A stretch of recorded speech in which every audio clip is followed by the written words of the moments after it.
Cinema చూసిన తర్వాత మీ friends కానీ యూనో అంటే యాక్చువల్గా ప్రాబ్లం ఏంటంటే నాకు ఇక్కడ ఫ్రెండ్స్ చాలా తక్కువ, అందరు బాంబేలోనే ఉన్నారు, వాళ్ళకి తెలుగు రాదు, అది problem.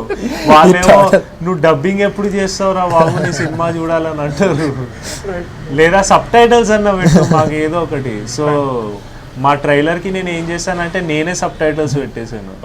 I only translated the sub titles and I updated on YouTube. So వాళ్ళ కోసం, వాళ్ళకి అర్థం కావాలని. సో మీరు మహాదేవ్ గారితో వర్క్ చేసిన తర్వాత ఓకే, ఐ మీన్ మీరు ఆల్రెడీ చెప్పారు మీ బాడీ లాంగ్వేజ్కి చాలా క్లోజ్గా ఉంటుంది, అది కాకుండా ఇంకేమన్నా you know great good things about him as an actor? తను ఏంటంటే బ్లైండ్గా డైరెక్టర్ నమ్ముతాడండి, అది నన్నే కావచ్చు ఎవరినైనా కావచ్చు, ఇంకే హానెస్ట్గా చేస్తాడనమాట. ఒకసారి చెప్తాను, రెండోసారి చెప్తాను, మామూలుగా వేరే వాళ్ళకి చెప్తున్నప్పుడు వింటాను. ఎన్నిసార్లు చెప్పినా తను ఫస్ట్ టైం ఎంత ఇంట్రెస్ట్గా ఉన్నాడో, ఎంత ఇన్వాల్వ్మెంట్తో ఉన్నాడో, 20 సార్లు చెప్పినప్పుడు కూడా అంతే ఇన్వాల్వ్మెంట్తో ఉంటాడు. తనతో ఏంటంటే చాలా కంఫర్ట్ అండి. నేను ఎలా చెప్తే అలా చేశాడు. ఒకవేళ చెప్తున్నాను కదండి, ఏదైనా సరే ఒకవేళ రాకపోయినా సరే ఇంకా ట్రై చేస్తుంటాడు తప్పించి, తన దగ్గర వచ్చిన చిన్న ప్రాబ్లం అదే తెలుగు స్లాంగ్ గురించి తప్పించి అదర్వైజ్ యాక్టింగ్ వైజ్ అసలు ఎప్పుడూ ప్రాబ్లం రాలేదు. అది కూడా డైలాగ్ బట్టి పట్టడం అది ఉండదండి, చెప్తున్నప్పుడు నేను ఎలా చెప్తున్నాను అలాగ అంత ఇంట్రెస్టింగ్గా వింటాడు, వెంటనే ఫాలో అయిపోతాడు, ఎగ్జైట్ చేసేస్తాడు. Right right. So similarly Chandu గారిలో మీకు నచ్చిన గుణం apart from him being a very good writer, అది కాకుండా ఇంకేమైనా బాగా నచ్చిన అంశం? కొంచెం ఎక్కువ చెప్తుంటా, ప్రతి ఇంటర్వ్యూలో చెప్తుంటా కదా చెప్పి. అంటే యాక్చువల్గా ఆయనకి మాధవ్ గారు ఎలా అయితే బ్రదర్ లాంటి వారో, నాకు ఈయన కూడా same, is like my elder brother. అంటే అంత కనెక్షన్ ఉంది మా ఇద్దరికి, మా వేవ్ లెంత్ కలిసింది మెయిన్. అంటే మా లైక్స్ కానీ డిస్లైక్స్ కానీ అవన్నీ బాగా కలిసాయి. ప్లస్ ఏంటంటే ఆయనతో వర్క్ చేశాను కూడా, ఆయన వర్కింగ్ స్టైల్ చూసాను, ఆయనలో ఆ క్రియేటివిటీ కానీ, మీరు ఎలా అయితే ఆయన ఫ్యాన్ అయ్యారో నేను ఇంకా ఆయనకి ఏసీ. అంటే మేము ఇంకా మా ఇద్దరికి అదే సార్, అది మీరు చెప్పలేదు సార్ మన ఇద్దరికి స్క్రిప్ట్ గురించి. ఓ యాక్చువల్గా ప్రతి రెగ్యులర్గా మీ ఇద్దరు అనుకునేది, ఒక అమ్మాయిని ఇద్దరు అబ్బాయిలు లవ్ చేస్తే ఎలా ఉంటుందో ఆ స్క్రిప్ట్ని మీ ఇద్దరు అంతే లవ్ చేస్తాను. మాది ప్రేమ దేశం యాక్చువల్గా. ఆ స్క్రిప్ట్ని నేను ఎంత లవ్ చేశానో అంతే రేంజ్లో లవ్ చేసిన ఏకైక సెకండ్ పర్సన్ అది. అదే చెప్పాను కదా ప్రేమ దేశం. అది ఇంకా మేమిద్దరం దాన్ని, మా శిరీష ఎక్కడికి వెళ్తుంది ఎవరు చేస్తారు అంటే ఆ స్క్రిప్ట్ పేరు శిరీష పెట్టాము. సో ఆ శిరీషని అసలు ఎంతమంది లైక్ చేస్తారు, ఏంది మా శిరీషని ఎలా యాక్సెప్ట్ చేస్తారు జనాలు. సో అది ప్లస్ నా స్టోరీ నేను లవ్ చేయడం అనేది అది గ్రేట్ కాదు, ఎందుకంటే నేను 2 years నుంచి దాంతో ట్రావెల్ చేస్తున్నాను కాబట్టి ప్రతిదీ నాకు నచ్చినట్టే ఉంటుంది, అది నచ్చిందే రాస్తాం కాబట్టి నాకు అది బాగా నచ్చుతుంది. కానీ అది అతనికి కనెక్ట్ అవ్వడం అనేది గ్రేట్.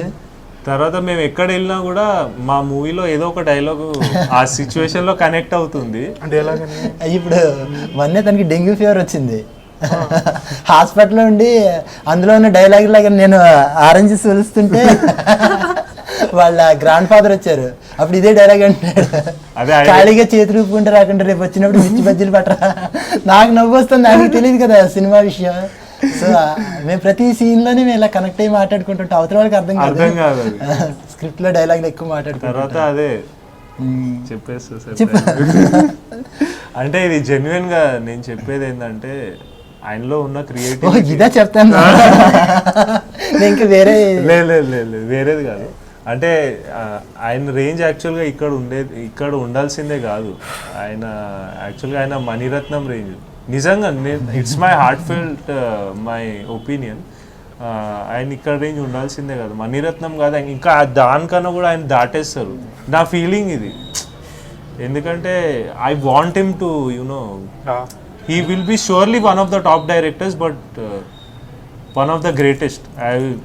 నిజానికి యాక్టింగ్ అనేది చాలా కష్టం అండి. ఇప్పుడు అలాగా పొగుడుతుంటే ఎలాంటి రియాక్షన్ ఇవ్వాలి నాకు అర్థం కావట్లేదు. గర్వంగా ఇలాగన్నామంటే ఇంకా మన అంటుంటే అప్పుడే ఫీల్ అవుతున్నాడు అంటాడు, ఇలా సీరియస్గా ఉన్నంటే పొగుడుతున్నా రియాక్ట్ అవ్వట్లేదు అంటాడు. ఎలాంటి రియాక్షన్ ఇవ్వాలి నాకు తెలియదు. అంటే తనకి యాక్చువల్గా నా మీద ఉండే అభిమానం తప్పించి, అంటే ఆయన రాసే స్క్రిప్ట్స్ కానీ, అంటే ఇంతకుముందు ఆయన దగ్గర ఉన్నాయి స్క్రిప్ట్స్, అవి కూడా విన్నాను నేను. అది యాక్చువల్గా మా ఫాదర్ మేము చేద్దామని చేద్దాం కూడా ఫిక్స్ అయ్యాం. ఆయన దానికి కూడా మా ఫాదర్ ఆల్రెడీ యాక్సెప్టెడ్, ఇంకెవరు చెప్పొద్దు మనమే చేద్దామని ఫిక్స్ అయ్యారు. సో ఆయనలో ఉన్న ఆ స్క్రిప్ట్, ఆ ఇంటెలిజెన్స్ కానీ అది నాకు బాగా నచ్చుతుందండి. మరి ఇంత పెట్టుకుని మీరు ఎందుకు ఈ 5D సినిమా అది ఇది అంటారంటే, నాకు ఎవరు పెద్ద సర్కిల్ లేదు సార్, నాకు ఛానల్ దొరకట్లేదంటే, మీరు ఇంత 2 years వెయిట్ చేశారు కదా, నా కోసం ఇంకొక 1 month వెయిట్ చేయండి, నేను మీకు మంచి హీరోని ఒక ప్రొడ్యూసర్ని ఇస్తాను అన్నారు. అన్న ప్రకారమే వెంటనే వితిన్ 15 daysలోనే వీళ్ళ ఫాదర్కి ఫోన్ చేసి నన్ను పంపించారు. ఇలా అయింది. అయితే నేను అప్పుడు 5D చేద్దాం అనుకున్నప్పుడే ఆయన స్టూడెంట్స్లో ఐశ్వర్య అనే అమ్మాయిని చూశాను. ఈ ఫీచర్స్కి అమ్మాయి కరెక్ట్గా నాకు అనిపించింది. సో ఆ అమ్మాయి